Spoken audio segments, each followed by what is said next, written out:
It's baloney. It is baloney.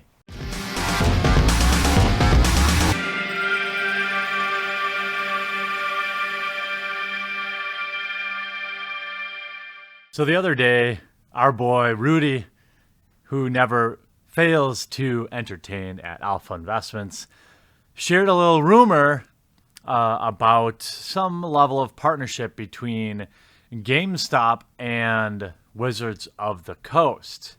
Now, I just texted Rudy to let him know I'd be doing a response video. So before anybody gets mad, Rudy and I are good friends. So, you know, he's going to love this video too. It's baloney. It is baloney.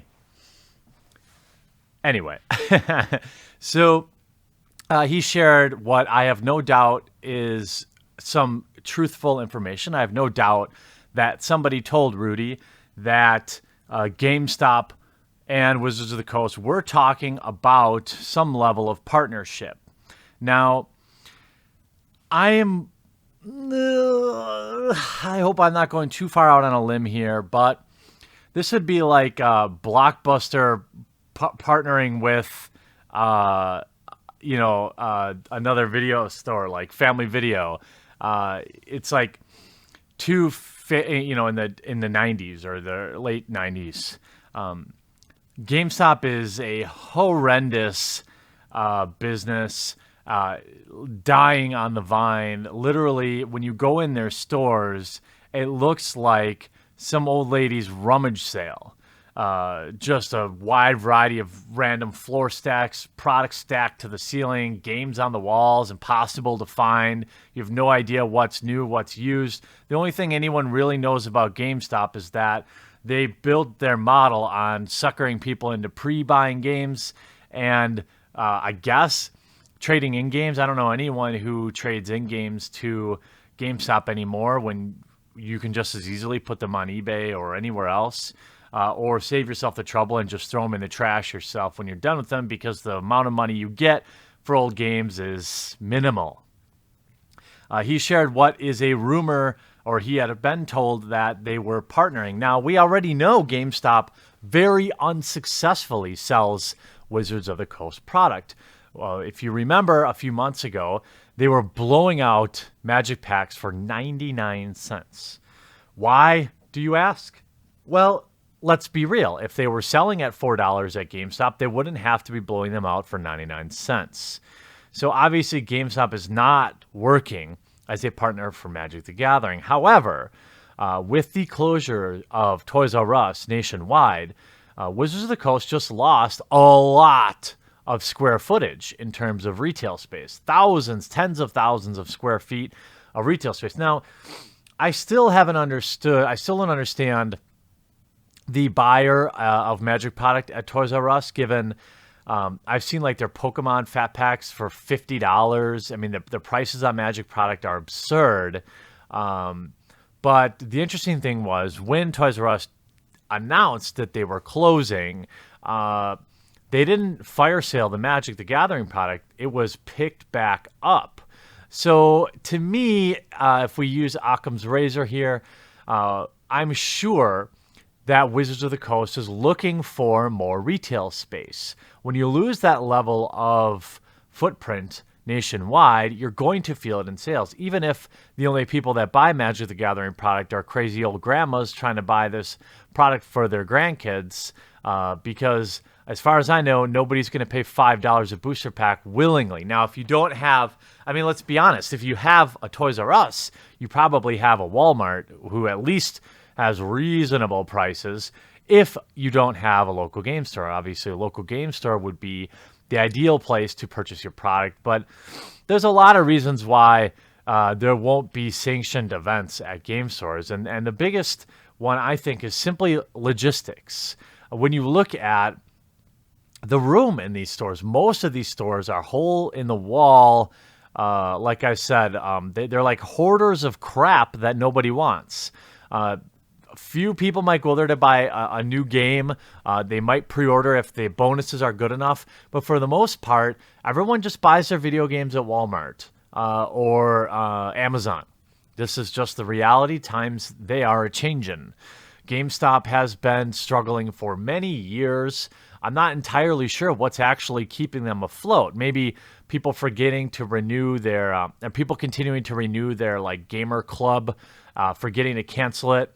That's got to be one of the only things keeping them around, because I'll tell you what, we have a mall here, and there's a GameStop in it, and it's one of the smallest stores in the mall, and I never see anyone buying anything. I only see people walking in, looking at crap they don't need, and walking right out. I have never seen anyone walk out of a GameStop with like a console or something like that. It's just not happening. People aren't buying video games there, and they're trying to survive selling like blind reveal pop figures and like Minecraft blind reveal crap, just junk that people don't really need.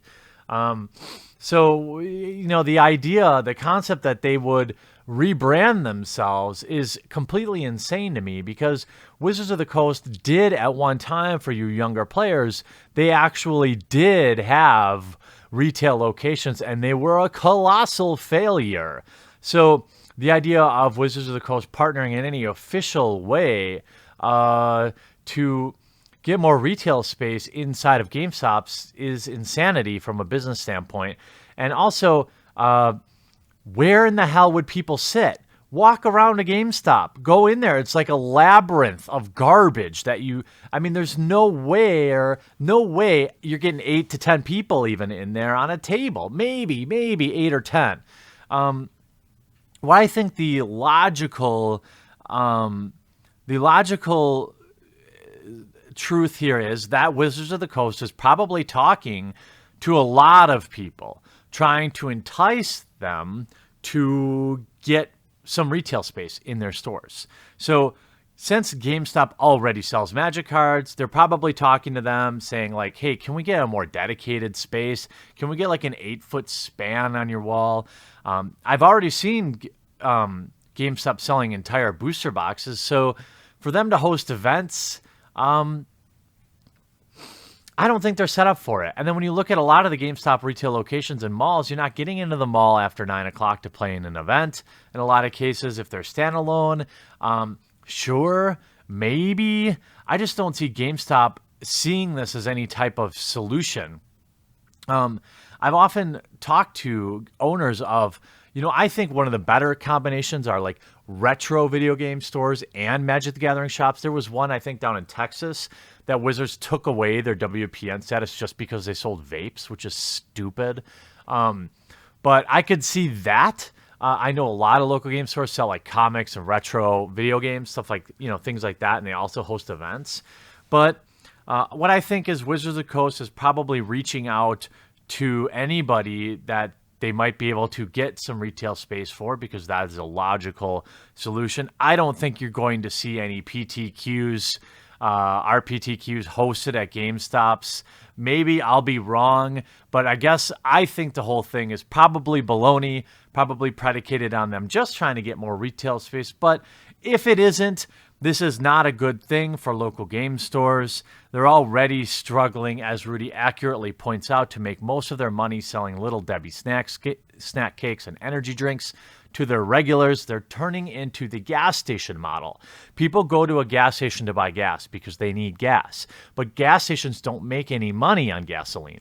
They make all of their money in the store selling beef sticks and energy drinks and coffee and this and that. Look at Quick Trip. Quick Trip is successful because they've got food in there. They've got no fee ATMs. They've got all sorts of things that people want in addition to the thing they need.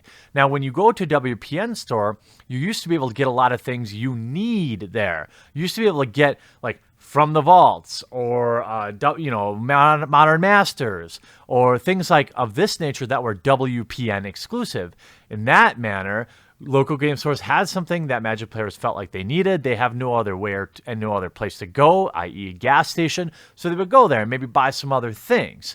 Now that Wizards of the Coast has completely eroded the WPN exclusivity for people, there's less and less reason for people to actually go into local game stores. I mean, now you can go get your Challenger decks at Target, Walmart, Meijer, the oil change place, KFC, wherever you want to get them.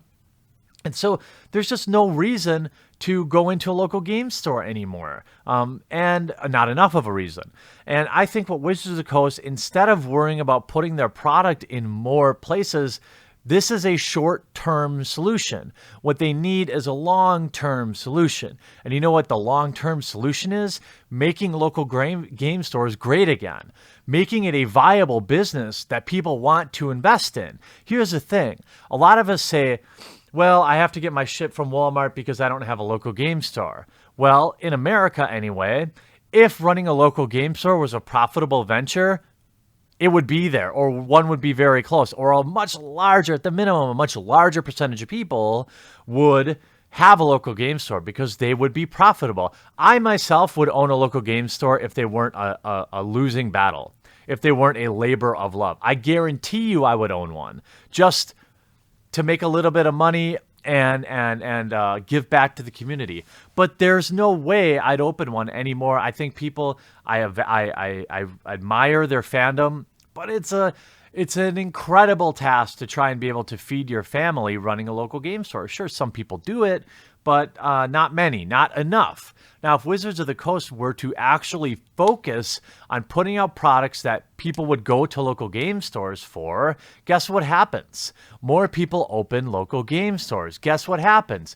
You get more players. Guess what happens? You get back that square footage that you lost at Toys R Us. Now, you could argue it's not the same customer and grandma's not going to go into a local game store. Sure. But big box stores are dying anyway. In 20 years, what are we going to have? Malls are already dead. Very few malls are hanging on, and they're hanging on by a thread. They're a place to go shop before you go buy online. Wizards of the Coast has to accept this and put unique products in place at local game stores to get people in the local game store, and then more will open, and then people will be able to buy their product. And guess what? New local game store comes into town, you get more players. What's happening is they've abandoned local game stores, their hardest workers, their biggest promoters, in exchange for the easy square footage at a place like Toys R Us. But guess what? If nobody's playing in that area, you're not going to sell any Magic cards. Local game stores get new players. Toys R Us does not. People aren't really just browsing around Toys R Us and they buy a $40 or $50 fat pack and learn how to play Magic. They learn from a friend. They learn at local game stores. This is where Wizards needs to be spending their time and stop looking backwards at things that used to be great and for once in their life, innovate. Thanks for watching, and I hope you enjoyed this video. If you want to be notified the next time I upload a video, make sure you subscribe and take a moment to turn on notifications. If you want to support the cause of this channel, it survives because of the amazing generosity of those that choose to back me on Maker Support. The link is in the description, and hopefully you'll consider backing today.